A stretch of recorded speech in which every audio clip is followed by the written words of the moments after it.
All right, welcome back to my second episode of Real Estate Invested. We are in our second week of October. The time is flying, but the cool breeze in the air is making me super, super happy. And anyways, today I want to knock a topic off the list that comes up so often. And I feel like after I have conversations with clients about it, they sometimes change the direction of their plans. And that topic is buying vacant land. I find that because new construction is so crazy, people are panicking a little bit, being like, I know I want to build. Either they don't want to build right now and they just want to secure the land, or they want to build on their own because it's very long wait times with builders, and it's also really hard to find any houses to buy. So, number one thing that I want to talk about with land that maybe people don't know is that the financing is much different than buying a resale home. Not only do you want to make sure your financing checks out for the land aspect, which you will need at least 50%, and sometimes there's HST over and above the land purchase, but you're also going to want to make sure that your construction financing, when you do go to build, is approved and you understand what you need for that. So that's a whole other different topic that I'm not really going to get into today about the actual build, but that's step number one. You need to figure out your financing and make sure you're good to go and you're comfortable with what you have to do with that. There is something in my eyeball.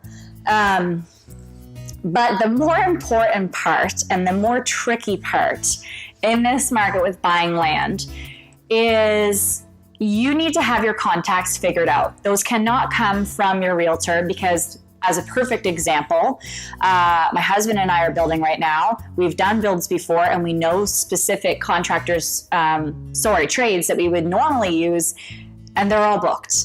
So we had to go through, especially framers. I think we tried 12 different framing companies until we found one, and we had to wait to get them in there. So my point being that whoever is going to be doing the excavation or whatever for your build, you need to have a good relationship with them because everyone's backlogged right now.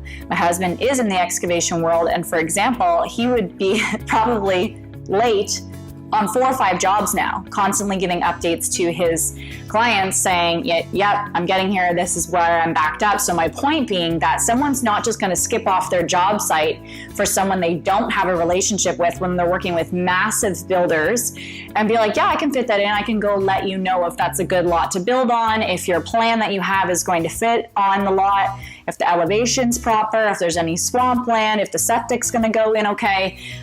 You need to have that contact already figured out because stuff happens too fast in the condition period to be calling someone for the first time to say, hey, can you come look at this lot? It's not that they don't want to be helpful, but if they've got 4 or 5 jobs backlogged that are paying them big money versus someone who's just looking to purchase land and they don't even know for sure if that's their purchase or if they're going to look at other pieces, you have to secure that contact. So normally, or not always does this happen, but the reason why sometimes working with a builder is helpful, they may even have somebody in-house or somebody they work with and give a lot of builds to that will take the time because you're one of their clients to go check out a piece of land, or they might have a little bit of inventory that they haven't put to market yet.